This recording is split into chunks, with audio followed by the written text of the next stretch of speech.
I'm always going to go back to the beginning of the pandemic. This is Brandi Sinkfield. She's an anesthesiologist, and she's telling me the story of one moment that changed how she thought about the importance of women's health.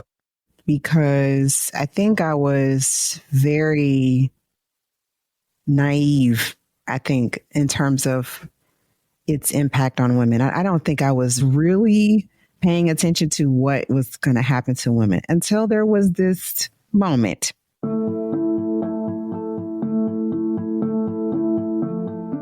I was on call, and I remember the scrub tech was running down the hall looking for surgical equipment. And I'm like, I wasn't called. I'm here in the OR. What's going on? And they were like, we have a pregnant woman in the ICU who's intubated.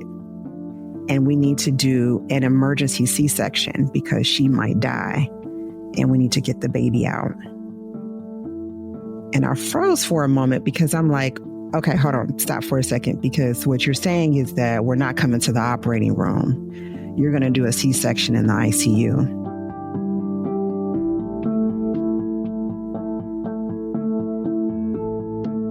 They were going to do in the ICU because her blood pressure and her heart rate were dropping.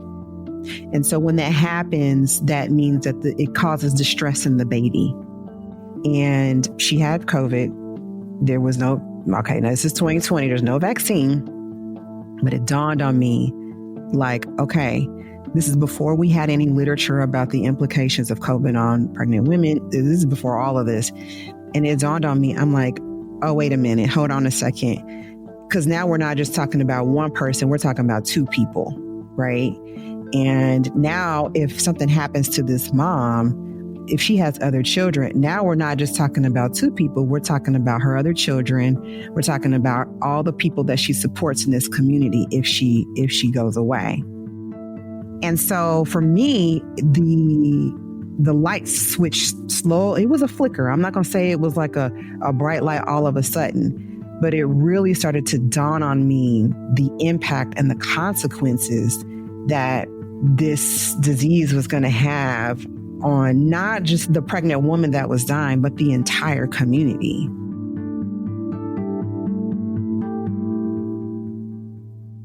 How could you not understand the implications of this, that this is a critical part of your community? I'm still trying to contain my emotion around it and just focus on the work that needs to be done. But moments like that stay with me, that keep me going. They remind me like, yeah, you need to keep going. You need to keep going. You're listening to Overlooked, and I'm Golda Arthur. Brandi Sinkfield thinks a lot about the health of women and its importance to society as a whole.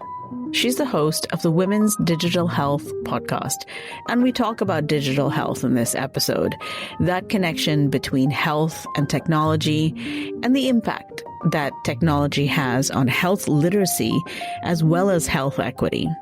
Here's my conversation with Brandi Sinkfield. Hey, Brandi, welcome to the show. Hey, Golda, how's it going? Good. I'm so glad to be talking to you. I've been looking forward to this for a long time. Yes. And just so listeners kind of get a little bit of an introduction to you, you are the founder of Women's Digital Health. So tell us a little bit about that and the work that you do there. Oh, well, there's a story there. So by clinical practice, I'm a board certified anesthesiologist, but I also have a fellowship in something called digital health, which is this intersection between technology and health. And I did this many, many years ago. And I've used that training to ask the question, how might we improve the health of women, And so at the foundation of Women's Digital Health is health literacy, and talking about health literacy through the lens of technology, exposing women to different technologies that they can use to really improve their conversations with their doctors and be more mindful about their care. And so in our most recent series, we've talked about mental health. We were talking about all the different technologies that are in the mental health space, whether it's mental health apps or telehealth, artificial intelligence and its role in mental health, and just really exploring in a much deeper level what a woman could look for, what her experience could be if she's looking for technology to improve her health. Mm-hmm, mm-hmm. And so when we talk about health literacy, what does that term mean to you? And what do you think it means to most people? And do you think most people are health literate? So what I mean by health literacy is a sense of yourself that includes wellness. It includes, an ongoing, continuous learning of your health. It seems to me that the stakes for health literacy are very high. Yeah. Can you think of an example or way to illustrate just how high those stakes are? Like the idea of not having the knowledge of any given condition combined with not really understanding the way your own body works can have, pretty hard consequences. Yeah, I can tell you from the perspective of what I see as an anesthesiologist that lends me to say that, okay, you're getting a lot of information, but in this high stakes emotional moment that I'm going to describe, I'm not sure if everything is coming together. And that would be labor. That would be pregnancy. That would be the time in which you are having a baby. And my job as an anesthesiologist is to give you an epidural. It is a highly emotional, very vulnerable time in a woman's life. And I get the sense that many of them are going through this emotional roller coaster in their life at the same time that they are learning on the job their body. Like it's all happening all at once. It's like a combination. It's like the most stressful way to learn about your body. And so I think that when we're trying to answer the question of how high the stakes are, I would say that given our maternal mortality rates is rising across all demographics, that perhaps the stakes are so high that we probably need to revisit how we are giving, where are people getting information about their health, because it's such a critical moment. And there are other moments, but I would say that's probably the one that I see where the intersection between high emotion and on the job learning about your body seems to really be the most critical. And so part of the reason I even started Women's Digital Health was because I realized that we did need a platform for people to get information about women's health, because from my perspective, I just saw a lot of unpleasant things as a consequence of a lot of care being delayed. And so I use social media to try to establish, hey, listen, like these are things that I want to make sure you understand about your body right now, such that if a crisis happens, you got this whole free wealth of references and resources that you can use to kind of understand, like, okay, well, you're not by yourself. These are the things that, this one doctor is saying. And social media gives you the option of choosing to go with multiple experts, and you can pick and choose what you want, which I think a lot of people are also having challenges with as they are navigating the health clinic experience. And so we're just all navigating the messy middle. And that's just how technology is. But something you just said resonates with me a lot, which is that we actually have more power than we think, in that we can pick who we want to be influenced by. Absolutely. We don't have to just be in passive mode, kind of taking it all in. When it comes to trying to evaluate the information that we're all getting on social media, I'm thinking particularly of one example, and that is menopause. So right? Oh, yeah. Mm-hmm. I went into surgical menopause in December of 2023, and my entire Instagram feed is just full of products that are being sold to me, or healthcare startups that are being put in front of me, or health influencers, which is, a really interesting term for the reasons that we talked about. What do you suggest that women do when it comes to, because also women's health is like super popular at the moment. It's like Right. great. We're trending. We're trending.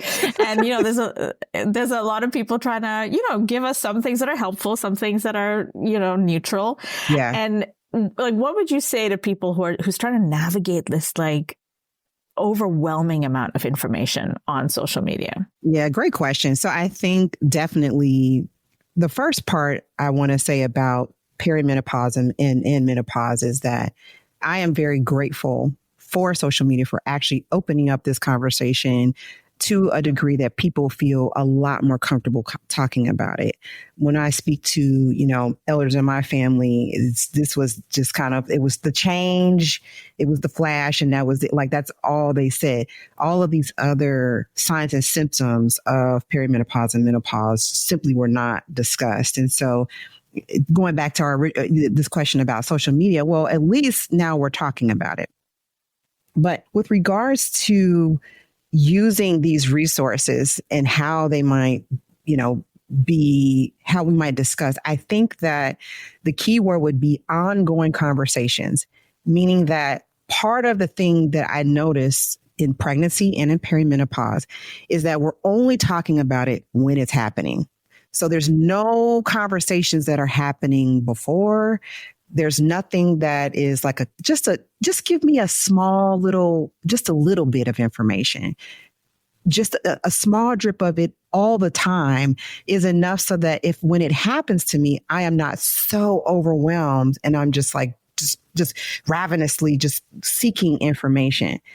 I think that is probably something that may need to happen within the community of women and how we talk about health, because I do think that shame is also a part of this conversation. Let's talk about shame. Yeah. Let's talk about shame. Yeah. There's a lot of shame that creates the barrier, right? So the barrier is if you're embarrassed and you don't want to talk about it, you're not going to ask your doctor. You're definitely not going to talk to your friends about it because there's an acceptance there, right?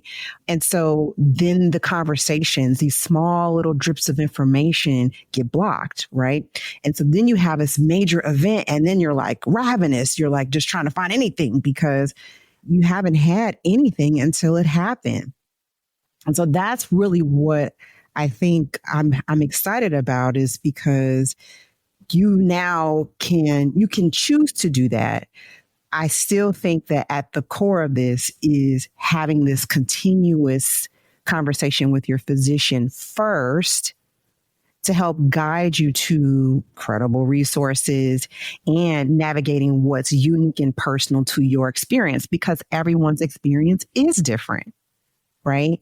And so my kind of, approach is to say, listen, there's an opportunity for you to kind of change the way the conversation in the clinics discussions are going, such that you lead that conversation. You have the questions, you have the things that you come to the table with. And in between those visits, you're mindful of your health. You're paying attention, you're paying attention to things that are going on. And it's not left to just your physician making the decisions at your next visit. You're not just waiting. So in that regards, I think the internet, social media, us having this conversation really puts those, fills in those gaps that a lot of women have had throughout their healthcare journey, because they can go, me too. Like, I was so embarrassed to talk about this because it's been very shameful in my community to ever even mention something like this. But now that more women are talking, now some of the gaps are starting to get filled in.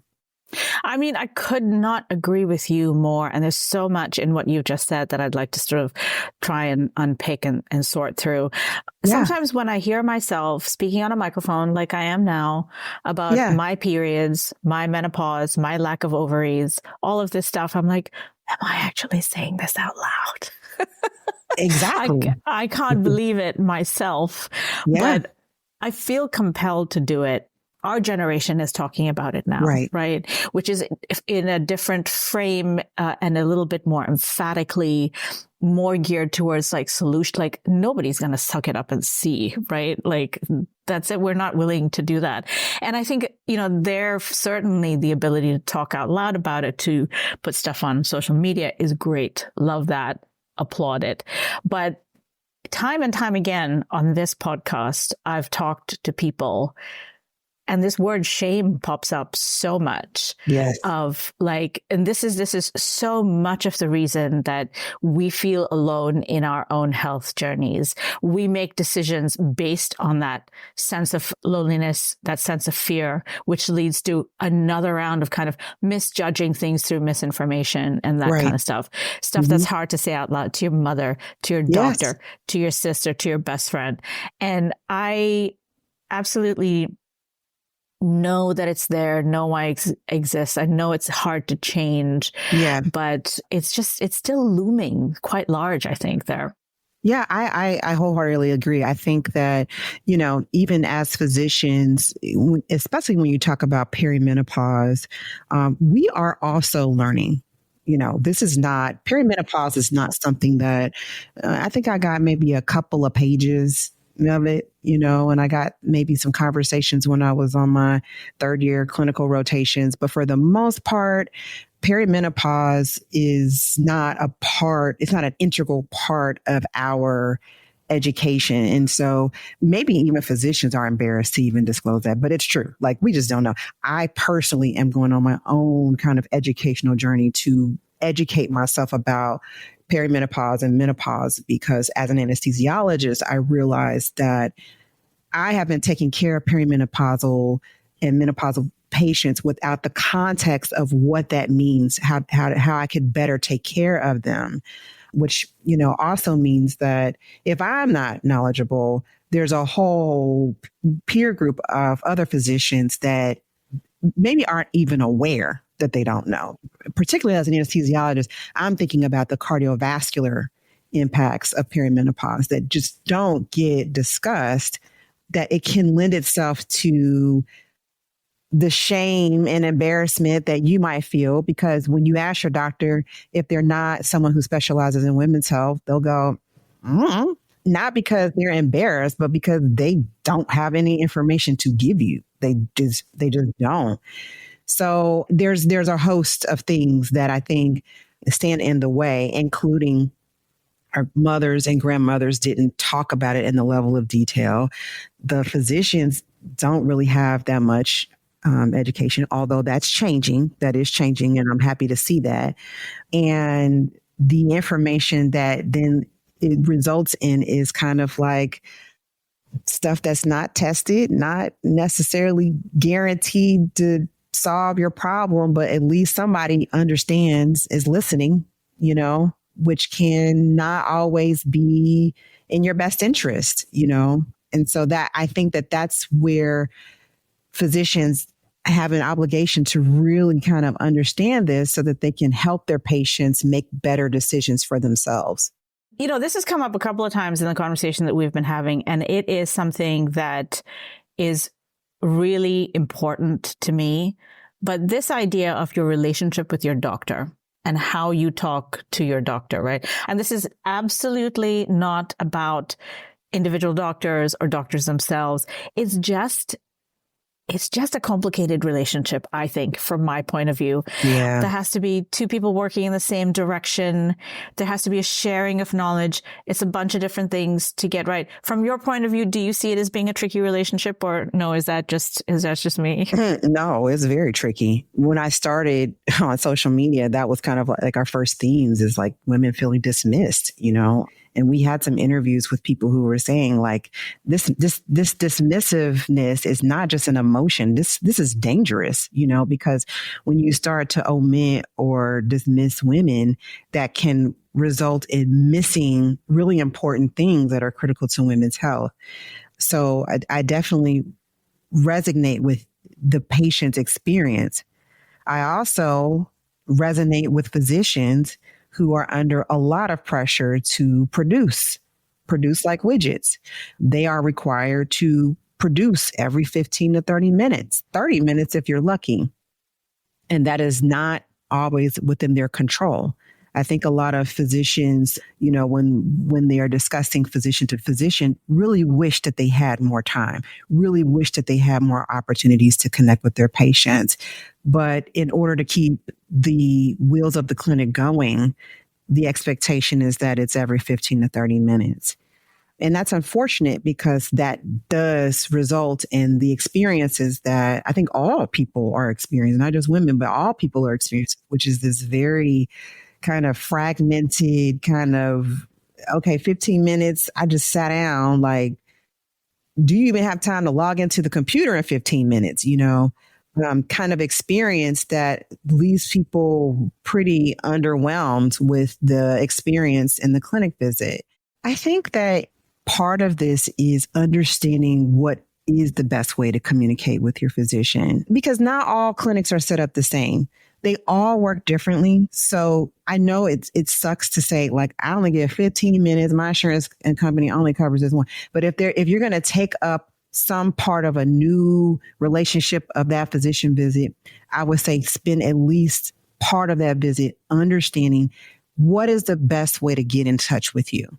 Because that sets the tone of, I have other questions that I'm probably not going to get to in this 15 minutes, right? Yeah. But if I understand that there are other ways to connect with you that does not require me to physically be there, including a telehealth visit or using technology, I think that may facilitate an opportunity for other questions that may not require a physical visit, at least initially, to get some of your questions answered. I do believe that most physicians would love to do a lot more for their patients, and just some of this is out of their control.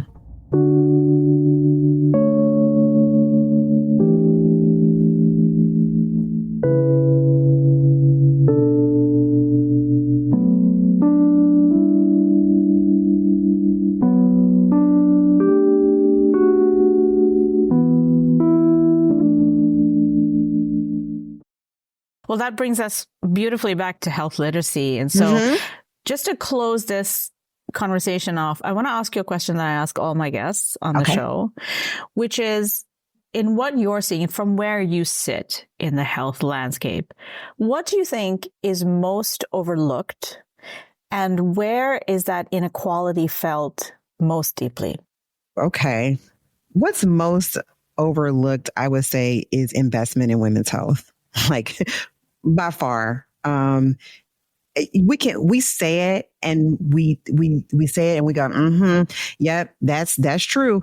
But to live it as a physician, I think as I explore more about the fact that the National Institutes of Health only started requiring women to be included in health clinical trials in the 90s.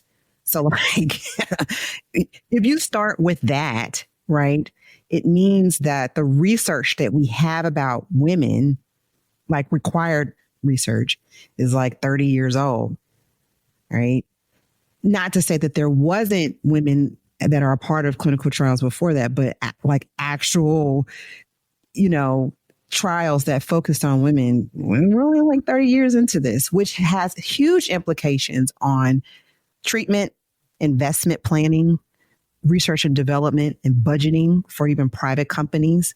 They have limited data in order to support that this actually is, one, if you're private, profitable. From a government standpoint, the understanding that to invest in women has a huge return on its investment. Like these realizations, I think, are very much commonly overlooked.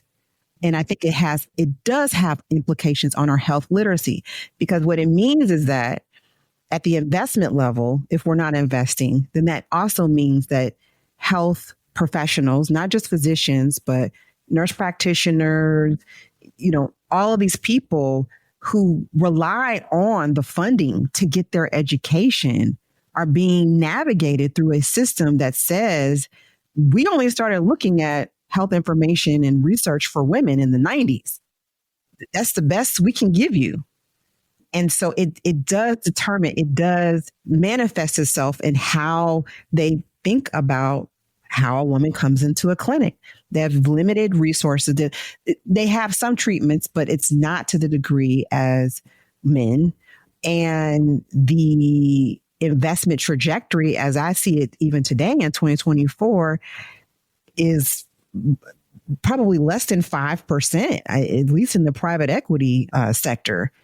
And, we just got 100 million from the White House, but hooray, but we need way more than that to really, narrow this huge disparity in the way in which women's health is being invested in. And so I do see it at the level as a physician, which is that we are struggling to find specialists in women's health. I can't tell you how many women I've talked to who tell me, let's just take fibroids, for instance.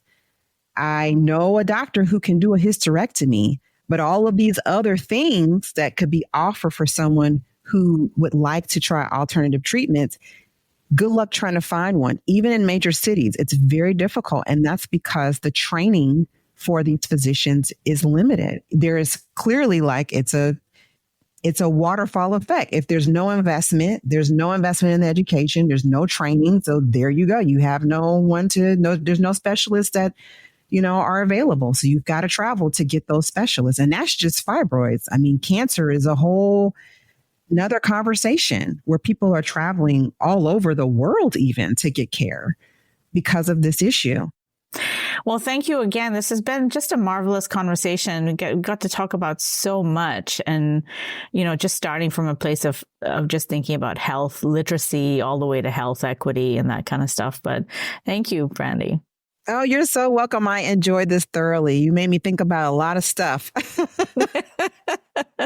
And everybody, you guys could go check out Brandi's podcast. Do you want to say a quick word about your podcast so everyone can listen? Oh, sure. You can definitely check out my podcast. Women's Digital Health is the name of the podcast. You can definitely reach out to me on all the socials, Women's Digital Health. Subscribe to our newsletter where we are alive and well, and we're just finishing up our 3-part miniseries on the use of artificial intelligence in mental health. So if you're looking for mental health resources and you're considering technology, definitely check that out. Awesome. Thanks again, Brandi. Thank you, Golda. I appreciate this. This was fun. We're building a community around women's health so that no one is overlooked. Subscribe to the Overlooked newsletter so you can be part of that community. And head to overlookedpod.com for a transcript and show notes on this episode. Overlooked is written and produced by me, Golda Arthur. Jessica Martinez de Hoz is the show's associate producer. You can get in touch with the show by emailing overlookedpodcast23@gmail.com. Thanks for listening.